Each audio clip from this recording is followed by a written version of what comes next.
হয়ে যাবে। হাসরের জমিনের উত্তপ্ত যখন শুরু হয়ে যাবে, মানুষগুলো যখন কান্না করে উঠবে হাসরের জমিনে, সহ্য করতে পারবে না, বরদাস্ত করতে পারবে না। হাসরের জমিনে সবাই পেরেশান হয়ে যাবে, আমাকে বাঁচাও, কই আমার দুনিয়ার টাকা, কই আমার সম্পদ, কই আমার দুনিয়ার সম্পদ, কই আমার দুনিয়ার ক্ষমতা, কই আমার নেতা, কই আমার নেত্রী, একটু আমাকে বাঁচাও। ওই পেরেশানি যেদিন হয়ে যাবে, আয়েশা কথা দিলাম গো, আমি হাসরের জমিনে তোমাকে সারা আমি নবী জান্নাতে প্রবেশ করব না। আসসালামু আলাইকুম ওয়া রাহমাতুল্লাহি ওয়া বারাকাতুহু। আলহামদুলিল্লাহ নাহমাদুহু ওয়া নাস্তাঈনুহু ওয়া নাস্তাগফিরুহু ওয়া নু'মিনু বিহি ওয়া নাতাওয়াক্কালু আলাইহি ওয়া না'উযু বিল্লাহি মিন শুরুরি আনফুসিনা ওয়া মিন সাইয়্যাতি আ'মালিনা। من يهده الله فلا مضل له ومن يضلله فلا هادي له ونشهد أن لا إله إلا الله وحده لا شريك له. أما بعد فقد قال الله تعالى في كلامه المجيد وفرقانه الحميد: أعوذ بالله من الشيطان الرجيم. بسم الله الرحمن الرحيم. منها خلقناكم وفيها نعيدكم ومنها نخرجكم تارة أخرى. صدق الله العظيم. صلى الله على سيدنا ومولانا محمد وعلى آله وأصحابه وسلم. بلغ العلا بكماله كشف الدجى بجماله حسنت جميع خصاله. صلوا عليه وآله. لا إله إلا الله، لا إله إلا الله، لا إله إلا الله، لا إله إلا الله، لا إله إلا الله، لا إله إلا الله، لا إله إلا الله محمد رسول الله صلى الله عليه وسلم. আলহামদুলিল্লাহ, আল্লাহ তাআলার দরবারে লাখ কোটি শুকরিয়া যে মহান আল্লাহ রাব্বুল আলামিন আমাদেরকে আজকে পবিত্র দিন, শুক্রবার দিন, জুমার দিন, জুমার নামাজ আদায় করে জুমার নামাজের মাধ্যমে আল্লাহ তাআলার সঙ্গে সাক্ষাৎ করার জন্য আল্লাহর ঘরে আসার মতো তৌফিক দান করেছেন। এজন্য সবাই শুকরিয়া আদায় করি, বলি আলহামদুলিল্লাহ। আমরা কেন আসলাম? আল্লাহর সঙ্গে দেখা করার জন্য। কার সঙ্গে? আল্লাহর সঙ্গে সাক্ষাৎ করার জন্য আমরা দুনিয়ার কাজ কর্ম দোকানপাট সব কিছু ছেড়ে আল্লাহর সঙ্গে সাক্ষাৎ করার জন্য আসলাম। কারণ আল্লাহ তাআলা আমাকে একদিন জিজ্ঞেস করবেন যে বান্দা, আমি তো তোমাদেরকে কিছু সময় দিয়েছিলাম আমার সঙ্গে সাক্ষাৎ করার জন্য, কেন সাক্ষাৎ করলা না? যদি সাক্ষাৎ আমরা জমিনে থেকে আল্লাহর সঙ্গে সাক্ষাৎ করতে পারি, আল্লাহ তাআলা আমাদের সঙ্গে কবরে, হাসরে, মিজানে, ফুলসিরাতে প্রত্যেকটা ঘাটে ঘাটে আল্লাহ তাআলা আমাদের সঙ্গে সাক্ষাৎ করে আমাদেরকে জান্নাত পর্যন্ত পৌঁছায় দেবেন। আমরা যদি দুনিয়ায় আল্লাহর সঙ্গে সাক্ষাৎ ঠিক রাখি, আল্লাহ তাআলার সাক্ষাৎও ঠিক থাকবে। আমরা যদি ঠিক না থাকি, আল্লাহ ঠেকা বলছে, আপনার ছেলেকে বিবাহ করাইবেন, যেই বাড়িতে বিবাহ করাইবেন ওই মাইয়া সম্পর্কে জানবার জন্য আপনি গেলেন, পাশের বাড়িতে গেলেন, রাত্রিবেলা গেছেন, কেউ যাতে না জানে, গিয়ে জিজ্ঞেস করেন আমার ছেলেকে বিবাহের জন্য অমুক জায়গায় কথা বলতেছি, এখন তাদের সম্পর্কে আপনাদের কি ধারণা একটু যদি বলতেন তাহলে অনেক উপকার হইতো। কি বলেন? যায় কি যায় না? খবর নেওয়ার জন্য যায়। সে ব্যক্তি বলল, তারাও আমাদেরকে চিনে না, আমরাও তাদেরকে চিনি না, তাদের সাথে আমাদের কোনো সম্পর্ক নাই, আমাদেরও তাদের সাথে কোনো সম্পর্ক নাই। এখন দেখেন কেমন প্রতিবেশী, মানে তাদের সম্পর্কে আমাদের ভালো ধারণা নাই, মানে তারা ভালো না, তারা আমাদের প্রতি ধারণা কি আমরা ভালো না। এখন আমরা নিজেরাই যদি মনে করি যে অমুক ভালো না, তারা মনে করে আমরা ভালো না, তাহলে ভালো কে? আমরা এই জমিনের মধ্যে থাইকা আমরা যদি নবীকে না চিনি, নবীর আদর্শ আমাদের মাথা থেকে পায়ের তালু পর্যন্ত ফিট না করি, নবীকে দুনিয়ার মধ্যে আমরা চিনলাম না, হাসরের দিন নবী আমাদেরকে চিনবে কেমনে? বলেন, কি বলেন? না আমাদের চিনা লাগবে না, নবী যেমনি চিনব এমনটা না ভাই, আমাদের চিনতে হবে, এরপরে নবীজি আমাদের সঙ্গে দেখা করবেন হাসরের ময়দানে। ভাইরা আমার লক্ষ্য করে দেখেন,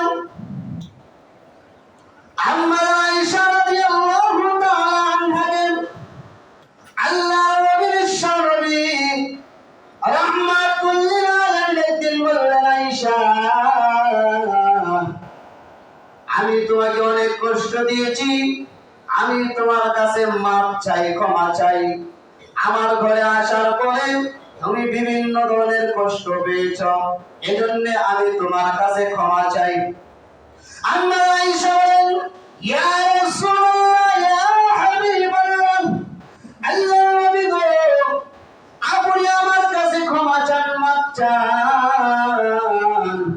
আসলে তো আমার আপনার কাছে ক্ষমা চাইতে হবে, আপনি আমার কাছে ক্ষমা চাইলেন কেন? ইয়া রাসূলুল্লাহ, ইয়া হাবিবাল্লাহ, আমি আপনার ঘর সংসার করেছি, আপনার ঘরে থেকেছি, আপনার ঘরে থাকতে আপনি অনেক কষ্ট পেয়েছেন, আমার ব্যবহারে অনেক কষ্ট পেয়েছেন। আল্লাহর নবী গো, আমাকে এই মুহূর্তে ক্ষমা করে দেন। উল্টা ক্ষমা চাইছে। আল্লাহর নবী বিশ্বনবী রাহমাতুল লিল আলামিন ডাকতে বলেন, এই আয়েশা শোনো, আমি তোমার সঙ্গে যতদিন সংসার করেছি ততদিন কোনদিন আমি তোমার থেকে কোনো কষ্ট পাই নাই, কোনো কষ্ট পাই নাই, আমার কাছেও ক্ষমা চাইতে হবে না। আম্মা আয়েশা বলেন, ইয়া রাসূলুল্লাহ, ইয়া হাবিবাল্লাহ, আপনার কাছে আমি একটা জিনিস চাই, বলুন তো দেখি আমাকে দিবেন কিনা, ওয়াদা করেন। নবীকে ওয়াদা করেন, ইয়া রাসূলুল্লাহ, ইয়া হাবিবাল্লাহ, আমার প্রতি যদি আপনি সন্তুষ্ট থাকেন, জীবনে কোনোদিন আমার থেকে যদি কোনো কষ্ট না পেয়ে থাকেন, নবী গো, একটা জিনিস আপনার কাছে চাই, আপনি ওয়াদা করেন আমাকে দিবেন কি দিবেন না? এই বলার পরে আল্লাহ নবী বলেন, আয়েশা যদি আমার কাছে তাকে তোমাকে দিব, বলো কি চাও? এই কথা বলার পর আম্মা আয়েশা রাদিয়াল্লাহু তাআলা আনহা চোখের পানিতে কান্দে, চোখ দিয়ে ঝরঝর করে পানি পড়তেছে আর বলতেছে, ইয়া রাসূলুল্লাহ একটা জিনিস চাইবো, আপনি বলছেন থাকলে দিবেন। আল্লাহর নবী গো, হাসরের দিন যেদিন কায়েম হয়ে যাবে, হাসরের দিন যেদিন কায়েম হয়ে যাবে, মাথার অন্তহাত করে সূর্য চলে আসবে, হাসরের জমিন তামার জমিন হয়ে যাবে, মানুষগুলো চিৎকার করে কান্না করবে, পেরেশানি করবে। এই জমিনের মধ্যে তাইকা মানুষগুলো পেরেশান হয়ে যাবে। ইয়া রাসূলুল্লাহ, ইয়া হাবিবাল্লাহ, অনেকেই চিৎকার করে কান্না করবে, আমাকে বাঁচাও, আমাকে বাঁচাও। আল্লাহর নবী গো, সেই দিন আমি কার নাম করে চিৎকার করব? ওই কঠিন মুসিবতের দিনে বলুন তো দেখি, আমাকে খুঁজে বের করে আপনার সঙ্গে আমাকে রাখবেন কি রাখবেন না? কত প্রস্তাব! এই মুসিবতের দিনে, যেই দিন হাসরের জমিনটা তামা থাকবে, অর্ধ হাত করে সূর্য চলে আসবে, বলুন তো দেখি মানুষের অবস্থাটা কেমন হবে? এখন 9,30,00,000 মাইল পাড়ি উপরে থেকে যেই তার দিতেছে জমিনের মধ্যে, আবার এক একটা মুখের মধ্যে পানি ঢালতেছে ফেরেশতা, এক একটা মুখের মধ্যে পানি ঢালতেছে, আবার পর্দাও দেওয়া আছে। হ্যাঁ, এটা কিছু দেওয়ার পরে আরো অনেক কিছু আছে, এরপরে ওই তাপ সহ্য করতে পারি না। হাসরের জমিনের অবস্থাটা কেমন হবে? হযরত আয়েশা সম্পর্কে নবীজি বলেছেন, আয়েশা জান্নাতি। 10 জনের মধ্যে একজন আয়েশা। জান্নাতি হওয়ার পরেও হাসরের মাঠের অবস্থা সম্পর্কে যদি আম্মা আয়েশা রাদিয়াল্লাহু তাআলা আনহা এত পেরেশানি করে নবীর কাছে চায়, আমাকে আপনার কাছে জায়গা দিবেন কি দিবেন না, এই মুসিবতের দিনে আমাদের অবস্থা কেমন হবে কি বলেন? আমাদের তো সম্পর্ক নবীর সাথে নাই, আমাদের অবস্থাটা কেমন হবে? জান্নাতি হইয়াও, নবীর বিবি হইয়াও, যেই নবীর বিবি হওয়ার কারণে আম্মা আয়েশা বলেন, আমি দুনিয়ায় টাকা চাই নাই, পয়সা চাই নাই, সম্পদ চাই নাই, আমি ক্ষমতা চাই নাই, আমি রাজরাজমানি হওয়া চাই নাই, আমি দুনিয়ার সোনা দানা গয়না কিছুই চাই নাই। আপনার মতো স্বামী পাইয়া আমি ধন্য, কারণ আপনার চেহারা যে দেখবে ঈমানি হালাতে, তার জন্য জাহান্নামের আগুন হারাম হয়ে যায়, আমি নিজেকে ধন্য মনে করি। সেই আয়েশা বলেন, হাসরের ময়দানের অবস্থাটা কেমন হবে? আমাকে আপনার কাছে একটু জায়গা দিবেন? আল্লাহর নবী বিশ্বনবী রাহমাতুল লিল আলামিন বলেন, হে আয়েশা, চিন্তা করো না, পেরেশানি করো না, কান্না করো না, আমি কথা দিলাম গো, হাসরের জমিন যেদিন কায়েম হয়ে যাবে, হাসরের জমিনের উত্তপ্ত যখন শুরু হয়ে যাবে, মানুষগুলো যখন কান্না করে উঠবে হাসরের জমিনে, সহ্য করতে পারবে না, বরদাস্ত করতে পারবে না, হাসরের জমিনে সবাই পেরেশান হয়ে যাবে, আমাকে বাঁচাও, কই আমার দুনিয়ার টাকা, কই আমার সম্পদ, কই আমার দুনিয়ার সম্পদ, কই আমার দুনিয়ার ক্ষমতা, কই আমার নেতা, কই আমার নেত্রী, একটু আমাকে বাঁচাও। ওই পেরেশানি যেদিন হয়ে যাবে, আয়েশা কথা দিলাম গো, আমি হাসরের জমিনে তোমাকে ছাড়া আমি নবী জান্নাতে প্রবেশ করব না, আমি তোমাকে ছাড়া জান্নাতে যাব না। দেখেন হাসরের জমিনে আমাদের অবস্থা এমন হবে কি হবে না? সবারই অবস্থা এমন হবে, টাইট হয়ে যাবে, উম্মত পেরেশান হয়ে যাবে, আমাকে বাঁচাও। আর নবীজি পেরেশান হয়ে যাবে, আমার উম্মতকে বাঁচাও। যেই নবী পেরেশান হবে উম্মতের জন্য, আমার উম্মতকে বাঁচাও, আল্লাহর কাছে বলবেন, প্রভু আমার একটা উম্মত যদি জাহান্নামে যায়, আমি কথা দিলাম আল্লাহ তোমার তৈরি জান্নাতে আমি নবী যাব না। আমার উম্মত যদি একটা জাহান্নামে যায়, আমি নবী কথা দিলাম আমি জান্নাতে দেখাবো যেই নবী উম্মতের জন্য এত চেষ্টা প্রচেষ্টা চালাইছেন, এত চেষ্টা হাসরের ময়দানে করবেন, আমরা ভাই ঘুমায় থাকলেই হবে। কি বলেন, ঠিক না? কি বলেন? আমাদের কিছুই করতে হবে না। আমরা রাত যাবে, দিন আসবে, আবার রাত্র আসবে, আবার দিন আসবে, এইভাবে ডেলিভারি দিতে দিতে দিতে দিতে আমাদের দিন রাত শেষ, হায়াতের জিন্দেগি শেষ। কি বলেন? আমার জন্য নবী এত পেরেশান, আমি করলামটা কি? এজন্য কবি বলেন, তুকু যাওরে সুন্নতে আহমদ কুজা, তুকু যাওয়ে সুন্নতে আহমদ কুজা, বা মুহাম্মদ কাইবু আদনেস বত্তরা কার শৈতা মিকুনি নামাতুলি গরবলি নিস্তলানাত গরবলি। তুমি কই আমার তোমার সুন্নাত কই? নবী কই আর তুমি কই? তুমি কই আর তোমার সুন্নাত কই?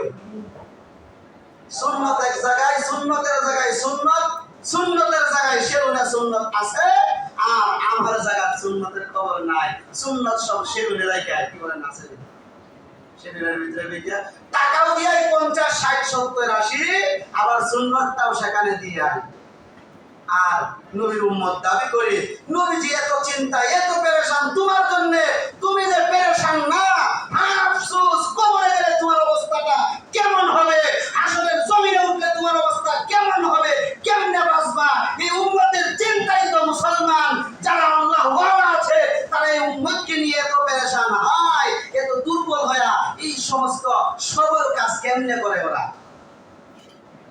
হযরত আলী রাদিয়াল্লাহু তাআলা আশ্চর্য হয়ে বলছেন, আযাবাল লিবনি আদম, বনি আদমের জন্য আমার চিন্তা লাগে, পেরেশান লাগে, এরা এত দুর্বল হয়ে এত কঠিন কঠিন কাজ কেমনে করে? দুর্বল হয়ে এত কঠিন কঠিন কাজ কেমনে করে? কষ্ট কইরা টাকা উপার্জন কইরা 100 টাকা 200 টাকা 150 টাকা দিয়া শিরোনে দিয়া সুন্নত তুই আয়া করে, কেমনে করে এগুলো? কি বলেন, করে কি করে না? তাহলে আমাদের কি করতে হবে ভাই? কি করতে হবে? আমাদেরকে যদি হাসরের জমিনে বাঁচতে হয়, তাহলে নবীর সুন্নাত ধরতে হবে, নবীর আদর্শ ধরতে হবে। নবীর আদর্শ ছাড়া হাসরের ময়দানে বাঁচার কোনো পথ নাই।